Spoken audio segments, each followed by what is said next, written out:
Welcome to Straight Up Reviews, where there's no bullshit beyond this sign. Stop motion animation. It takes so damn long to make, but the finished product is worth the time. From comedic styles of Wallace and Gromit to scary elements of Adventures of Mark Twain, there's no sign of it dying any time sooner.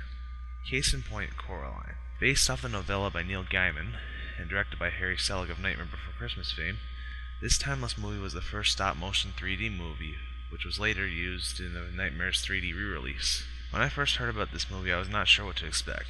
Much of the trailer showed a mostly whimsical element that rivaled Tim Burton. How wrong was I? But not in a bad way. Spoilers ahead. The story goes like so. Coraline Jones and her family move to the Pink Palace Apartments, an old rundown house that's subdivided into residences. For those who don't know what I'm talking about, it's what an apartment building was like before apartment buildings were constructed.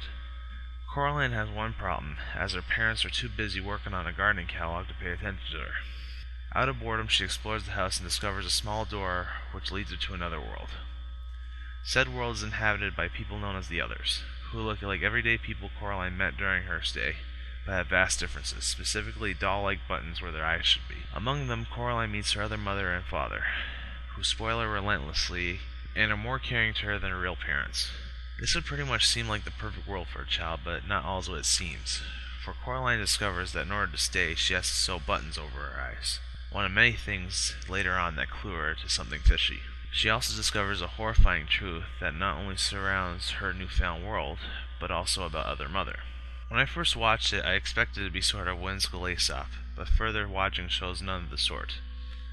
It starts off all whimsy, but then it unravels into a nightmare-inducing trip to hell. For kids. The story itself was a modern-day Aesop, to say the least, with a grim-like twist.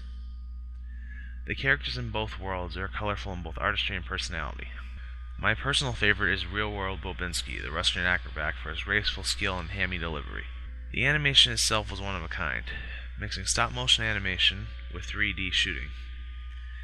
Alas, I didn't have any glasses to see the 3D. As well as hidden CGI for the more complicated shots. The settings itself are unique, especially in their manipulation of the color white. I can't describe how it is, you'll just have to see it to believe it. Finally, there's an all-star cast, from pre-Twilight Dakota Fanning, which is always good, Terry Hatcher, to my surprise, I never thought she'd do anything better than Lois and Clark, and Keith David voicing a cat. It's as funny as you'd expect. Just don't expect him to flamethrower anyone. To my disappointment, I don't have much to say about Saunders and French, but that's because until I saw this movie on its own, I had no idea of their reputation as comedians. However, judging by what I first saw, they are great at Spink and Forcible. Their comedic bickering is not only funny, but it sounds like genuine bickering. For not knowing them, I give many of my listeners permission to bitch slap me when they see me on the street. I'm even more shocked that they got Ian McShane of all people to play Bobinski, as he's mostly known for serious roles. But hey, he wouldn't be the first actor to go from serious to comic. Leslie Nielsen. As for the ending, I don't want to give anything away, but don't turn off the TV just when you think it's safe. All in all, Coraline is a fantastic movie and living proof that stop-motion animation has place among the film's greats.